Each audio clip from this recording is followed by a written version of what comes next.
اب ہم چلتے ہیں، انہوں نے جو دعا مانگی اس کے اوپر کو 4-5 پوائنٹس دیکھ لیتے ہیں۔ اس دعا میں بہت ہی باریکی ہے، بہت ہی باریکی ہے، اور میں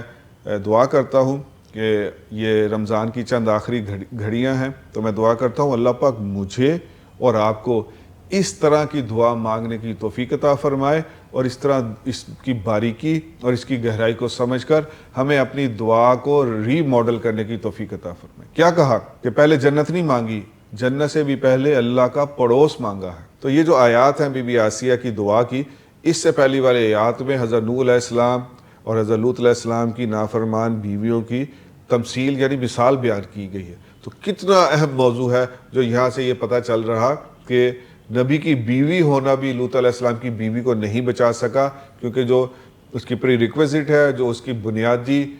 ضرورت ہے، وہ ایمان تھا، جو وہ ان کی بیوی نہیں لائی۔ جبکہ آپ دیکھیں ادھر نبی کی بیوی اور وہ کافرہ ہے، وہ نہیں بچے گی روز محشر، اور ادھر سب سے بڑے سرکش اور خدائی کا دعویٰ کرنے والا، اس سے بڑھ کے کیا ہوگا، اس کی بیوی کی قربانی ہے، اور اللہ نے اس قربانی کو انعام کیسا دیا وہ آپ سن چکے۔ تو بہرحال یہ سب سے اہم ترین پوائنٹ ہے کہ آپ نے جو بھی کرنا ہے وہ آپ کا اور آپ کے اللہ کے ساتھ معاملہ ہے۔ آپ کو آپ کی کوئی پیر صاحب کی بیوی ہونا، کوئی پیر صاحب کی بیٹی ہونا، کوئی پیر صاحب کا بیٹا ہونا، آج آپ دیکھ لیں چلتے چلتے، بلکہ وہ اس شخص کا مثال بھی پیش کر دیتا ہوں، یہ حق سلطان باہو، اس کا جو کہتے ہیں جو اس کی اولاد میں سے جو آج کل گدی نشین ہے، اس کی ویڈیوز بڑی وائرل ہیں۔ وہ دبئی میں ڈیزرٹ کی جو سفاری ہے اس کے اوپر مزے کر رہا ہے، دبئی کے ہوٹل میں دیکھا ہے اس کی ایک ویڈیو دیکھی ہے، وہ اسپین کے کسی ہوٹل میں گوروں کے ساتھ ایک بہت ہی لیوش جگہ پہ کھانا کھا رہا ہے۔ اب آپ دیکھیں کہ لاکھوں لوگ اس حضرت سلطان بہو کی گدی میں ہونے کی وجہ سے اس کے پاؤں چومتے ہیں اور اس کے آگے سجدے ریز ہوتے ہیں، پتہ نہیں کیا کچھ کر رہے ہیں بے وقوف۔ اور وجہ یہی ہے کہ قرآن سے دور رکھا گیا، اس لیے آپ کو ایسے لاکھوں پیروکار پاکستان میں آسانی سے مل جائیں گے۔ اگر انہی پیروکاروں کو بچپن سے قرآن پڑھا دیا گیا ہوتا تو یہ یقین جانے کہ یہ بھوکے مر رہے ہوتے جو اس وقت یہ دبئی میں ڈیزرٹ سفاری کو انجوائے کر رہے ہیں۔ اس سے اگلی آیات میں بی بی مریم صدیقہ کا ذکر کیا گیا۔ اب آپ سمجھ گئے کہ میں نے کیوں کہا کہ سب سے اہم ترین پوائنٹ ہے کہ پہلی آیات میں نبی کی بیوی ہوتے ہوئے اس کو ایمان نہیں ہے، اس پہ نہیں لائی تو کافرہ ہے، اور اس میں فرعون کے گھر میں ہوتے ہوئے اور وہ سب سے بڑا انعام پا گئی۔ اور اگلی آیات میں بی بی مریم صدیقہ کا ذکر کیا گیا ہے، اور قرآن نے ان کے بارے میں جو الفاظ بولے ہیں وہ یہ کہا کہ انہوں نے اپنی شرمگاہ کی حفاظت کی۔ تو آپ یہاں دیکھیں کہ بی بی مریم جس دور میں پیدا ہوئی ہیں، بنی اسرائیل اس وقت پستی والی قوم تھی، مغلوب قوم تھی، اور وہاں پیدا ہونا بھی ان کے لیے رکاوٹ نہ بن سکا کہ اللہ پاک نے ان کی پاک دامنی کو قرآن پاک میں بیان کیا ہے۔ یہاں سے ایک اور بھی بہت اہم پوائنٹ کئی مفسرین نے لکھا ہے کہ جن کی شادی نہ ہوئی ہو، آج کے اس معاشرے میں بھی اگر ان کو رول ماڈل بنانا ہے تو ان کو بی بی مریم صدیقہ کو بھی رول ماڈل بنانا چاہیے کہ شادی نہ ہونے کے باوجود پاک دامنی کی ان کی گواہی وہ قیامت کی صبح تک کے لیے قرآن پاک کا حصہ ہے، اس لیے یہ ان کے لیے بھی ایک رول ماڈل ہے۔ پھر اسی کے ساتھ ایک اور بہت اہم نقطہ اس میں یہ بنتا ہے کہ جو اندر سے پختہ ہو جائے، جو اندر سے نیک بن جائے، جو اندر سے اپنے ایمان کے اوپر پختگی حاصل کر لے، تو پھر اس سے کوئی اٹ ڈزنٹ میٹر کہ وہ فرعون جیسے ایک ظالم بادشاہ کے گھر میں بیوی ہے یا ایک صنف نازک ہے یا کچھ بھی ہے، تو یہ فرعون کے گھر میں ہونے کے باوجود بھی اور صنف نازک ہونے کے باوجود بھی ماحول ان پہ کچھ اثر نہیں کر سکا۔ ہمارے ہاں بہت زیادہ لوگ ایسے ہیں کہ جو دین کی طرف آتے ہیں، بہت اچھا پرفارم بھی کرتے ہیں، لیکن پھر باپ کی وجہ سے یا بیوی کی وجہ سے یا شوہر کی وجہ سے یا کسی اور وجہ سے یا جاب کی وجہ سے کہ نوکری چھوڑ دیں، فلاں چیز چھوڑ دیں، اور اس کی وجہ سے پھر وہ دین سے یا داڑھی کٹوا لیتے ہیں یا عبایا اور بے پردہ ہو جاتے ہیں۔ تو ان کو چاہیے تھا کہ وہ اس آیات کو اور ایسی چیزوں کو بار بار پڑھیں۔ تو اس لیے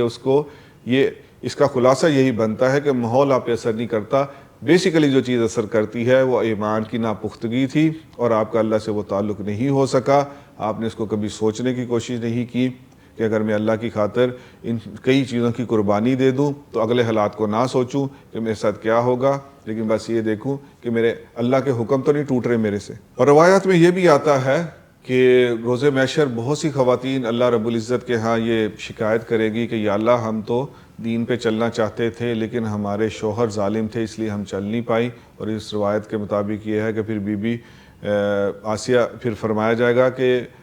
فرعون کی بیوی کو سامنے لاؤ. تو یہ ایک بہت بڑی مثال ہے کہ روایت سے بھی ثابت ہو گیا اور قرآن پاک کے مطالعے سے بھی ثابت ہو گیا کہ مجھے اپنے ایمان پر پختہ رہنا چاہیے، اور حالات اگر آ جائیں تو کوئی بات نہیں، قربانی دے دینی چاہیے، لیکن اپنے ایمان اور ایمان والی چیزوں پہ سمجھوتا بالکل بھی نہیں کرنا چاہیے. جب انسان کے اوپر حالات آتے ہیں اور تکلیفیں اور پریشانی آتی ہیں تو اس کو انجام پہ نظر نہیں رکھنی چاہیے، کیونکہ دیکھیں بی بی آسیہ بھی جانتی تھی، انجام وہ بھی جانتی تھی، اور جانتی تھی کہ کیا تکلیفیں آئیں گی، اور ویسی تکلیفیں آئیں گی کہ نو انسانی میں سن کے اس کو کانپ جاتی ہے، لیکن انہوں نے انجام پہ نظر نہیں رکھی، انہوں نے اللہ سے تعلق پہ اور انہوں نے اپنی جو انجام کار جو آخرت میں ہے اس پہ نظر رکھی، تو اس کی وجہ سے وہ دیکھ لے کہ وہ کامیاب ہوئی. اور ایک اور مفسر نے اس کے اوپر بہت کمال لائن لکھی ہے، انہوں نے کہا کہ فرعون کی بیوی کو کفر کا طوفان متاثر نہ کر سکا، اور اکیلی عورت ہونے کے باوجود وہ ڈٹ گئی کس کے خلاف؟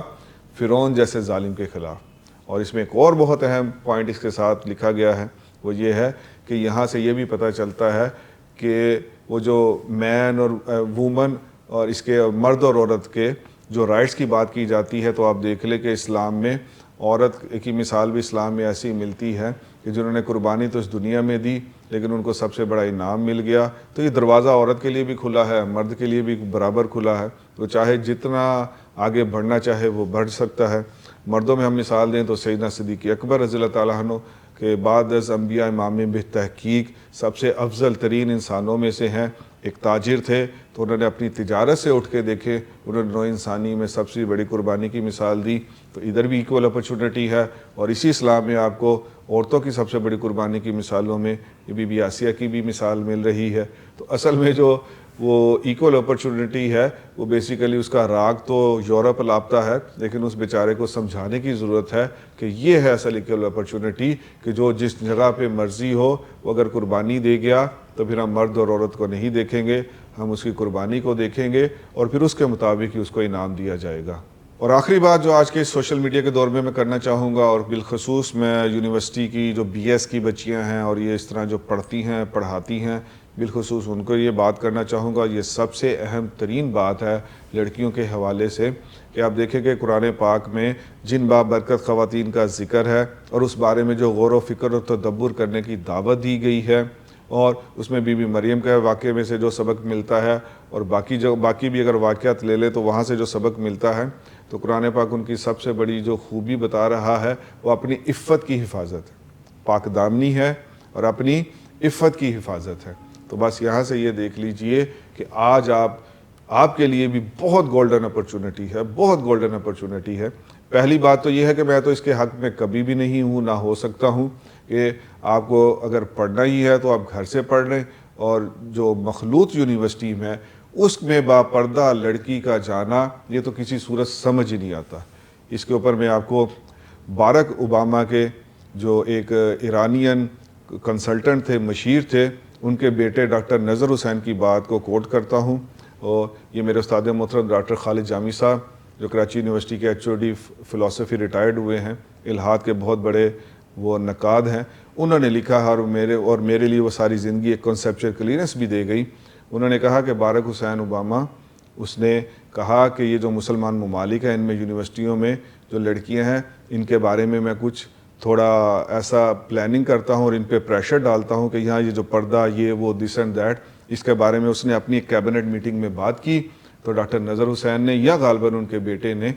انہوں نے کہا باراک اوباما کو رک جاؤ، پہلی دفعہ امت کی ہسٹری میں اتنی باپردہ لڑکیاں یونیورسٹیز میں آئی ہیں، ان کو کچھ کرنے کی ضرورت نہیں، ان کو بس یونیورسٹی میں آنے دو، یہ پردہ کیا یہ کپڑے نہ اتاریں گی تو مجھے پکڑ لینا. تو دیکھیں کہ وہ کتنی اس میں اتنی گہرائی چھپی ہے نا کہ یہ جو عفت اور یہ جو عبایا پہن کے یونیورسٹی میں جانا اور وہاں جو مخلوط ہے اور وہاں جو پھر